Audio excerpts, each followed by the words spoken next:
Wow, here we are on our way to our virtual mission trip to Guatemala. I hope you've gotten your shirt. You know, we wear a distinctive shirt when we all go together because that way when you're traveling, you know who is in your group and you're actually giving a message. And so today's shirt, you know, love Guatemala, and then on the back of it, sharing God's love at St. Matthew in Bel Air, Maryland.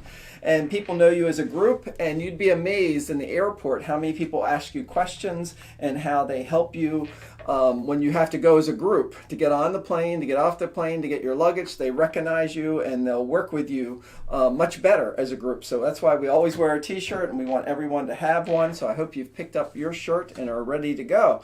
So, you know, on the trip to Guatemala, there's lots of things that you would need. If it wasn't virtual, you would need your passport, which does take months to get. So when you come next year and you go on the real thing, make sure you're already applying for your passport. So work on having your passport. You know, the trip is not short.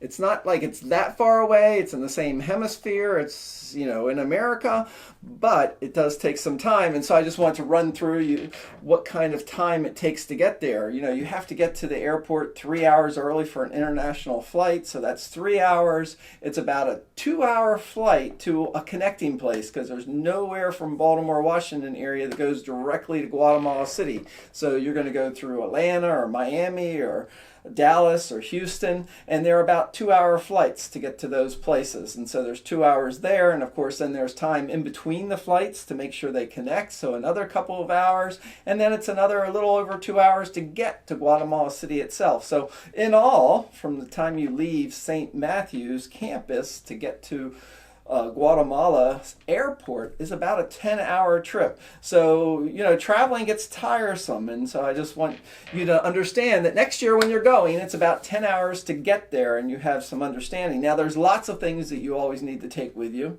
You know, sunscreen, because the sun is very intense down there. You're much closer to the equator. The sun is much more intense and your body's not used to that. So we put on lots of sunscreen, and there are mosquitoes. A lot of mosquitoes, and so we have all kinds of things that we take. We have wipes and sprays, and we have bracelets that we wear on our ankle and on our wrist, and all that does keep the mosquitoes away. I virtually got no mosquito bites when I put all this stuff on properly, so it's not something you need to worry about. Another thing that we have for you, and hopefully you've picked up your bracelet. These were made in Guatemala by Guatemalans, and that also helps to identify that you're part of the group. And the kids that you meet will love to look at the bracelets, both of the insecta ones and the regular ones, and they'll talk a lot about it. So it's actually an interesting thing to have with you. So we're going to take off on this plane trip. I hope you've gotten your plane. We've given those out to everyone who's part of it. And you've got your shirt and you're ready to go. When you get there, there's a few things about Guatemala I want you to know. One is, it's a big place, but it's about the size of Tennessee. So it's not like the United States. It's not huge. It's not tiny like Maryland. It's about the size of Tennessee. And the people there are very friendly. However, they're also traditional. So normally they would shake your hand to say hello. If you know someone well there, you do hug and maybe even give a kiss on each cheek. That is part of what you do when you're in Guatemala. One of the things you don't do is drink the water, so you have lots of bottled water, and you make sure you have this with you all the time. Again, it's very hot. You're perspiring all the time. We have had people pass out when they go down there because they don't drink enough water. We always bring some electrolytes with us, and so you're going to have water. You're going to use it for everything, brushing your teeth. You're going to use it if you do any cooking. You'll always want to have plenty of bottled water with you. We always take sanitizer because there are a lot of germs and our body are not used to the germs down in Guatemala, so we take that as well. And there's other things that go on in Guatemala that you'll need to learn. The language. So we have attached each day a language video. And in that language video, we're giving you 25 different words or sayings that would be very helpful to know. And I guarantee if you actually look at that video every day and do the worksheets that we're providing for you, by Saturday, you will know those phrases. You will be able to say those phrases. If someone says hola, you'll know that's hello. You'll know how to say goodbye, and you'll know to say where the bathroom is and my name is, and you'll learn all those phrases. So please take advantage of this opportunity to learn the Spanish language at least a little bit. And you can then greet some of the folks here at St. Matthew that are part of our Spanish congregation and be talking to them as well. And they'll be more than glad. In fact, they'll be thrilled to know that you are attempting to learn their language, and they'll work with you, and it'll work out very well. When you go to Guatemala, one of the things that you will have is money, obviously. And the money that they use in Guatemala is similar. They have cash and they have coins.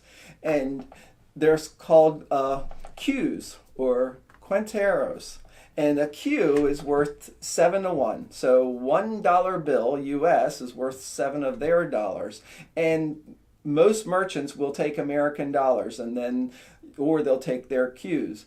Either way, you just always make sure that you get the right change back, and they're more than glad to deal with that money, and we'll have 10s and 20s and 30s. They have ATM machines that work with the United States ATM cards and Visa cards and MasterCards. Most of the larger merchants that aren't on the streets will take charge cards without any problem, and so that you don't have to worry about the exchange rate.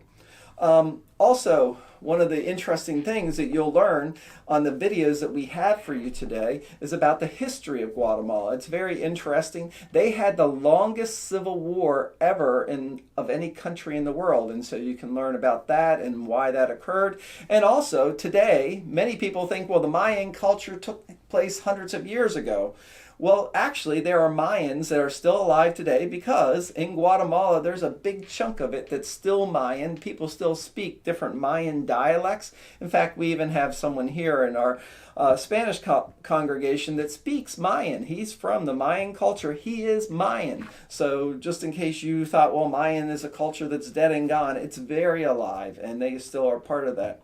Also, you're going to learn about the transportation. It's kind of interesting around Guatemala. You're going to see all these U.S. school buses. They don't say the names of the schools anymore on them. They've been painted beautiful colors, and people are going all around on those buses. And sometimes if it's a busy time, you will see people hanging off the back of those buses and in all different ways that they ride.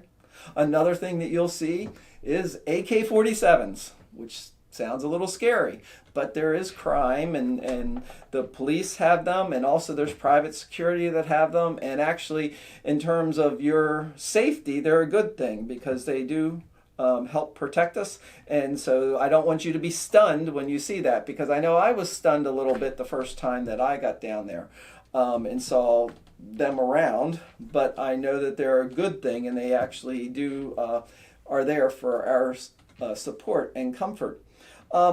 So you don't need to pack your suitcase this time, but next year, if you're going, we always pack a big suitcase full of items. In fact, we pack you 2 suitcases full of items to take down to Guatemala. Things that they don't have here or that they don't have there that we can bring to them. And so we'll be bringing medical supplies and books and all kinds of other items for them. And then we allow you to have a carry-on. And the reason it's only a carry-on is because it's hot in Guatemala and you don't need a lot of clothes. And so you just bring what is necessary for you to have. It is normal for most Guatemalans actually to wear long pants when they're an adult, even though it's so hot, but wearing shorts is fine. Also wearing t-shirts is fine. We ask that there be no sleeveless shirts. And normally in Guatemala, a lot of the women will wear skirts that go below their knees, but wearing shorts is fine for the women as well.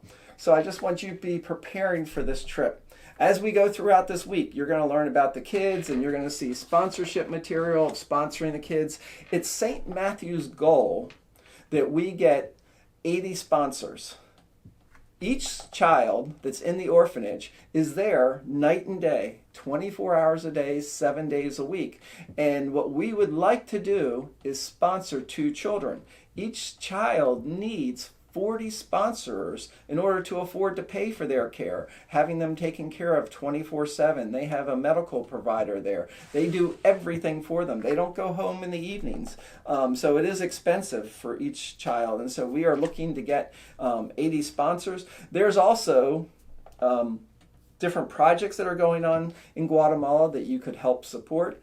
The big thing they need right now, though, is actually money to help them to eat. And you might say, well, that sounds a little strange. Well, they have COVID just like we do. However, they don't have the medical ability that we do. And also, it is traveling through their country very fast. And so most businesses of any kind have closed down. And so the vast majority of Guatemalans, 37%, 40%, are out of work right now. And so there's literally, they put white flags out in front of their small homes to signify that they need help. And so we have this white flag campaign. You will receive a letter that talks about that. And that's to send money down to Jorge, who you'll hear from later, as he goes throughout the community around the orphanage to bring food to those that are that need it, who have those white flags out. So I hope you will take part in that and send your contributions into us so that we can get them to Child Beyond.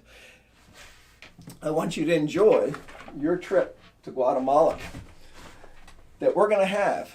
We will have videos each day, and today there's a history video and there's also a geography video, as well as the language video. And each day we will have other videos to learn about the food, to learn about the needs there, the children, the medical care there.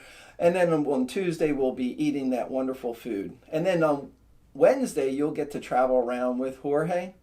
Thursday, you'll have that time to listen to understand. And on Friday, you'll have time to look at the orphanage and see the future of the orphanage, meet the kids, meet Mandy, who runs the orphanage, and it'll be a great experience. And then we'll wrap it all up on Thursday. So enjoy your visit. And if you have any questions, comments, please feel free to email them into smlcoffice@smlc.org. Thank you very much.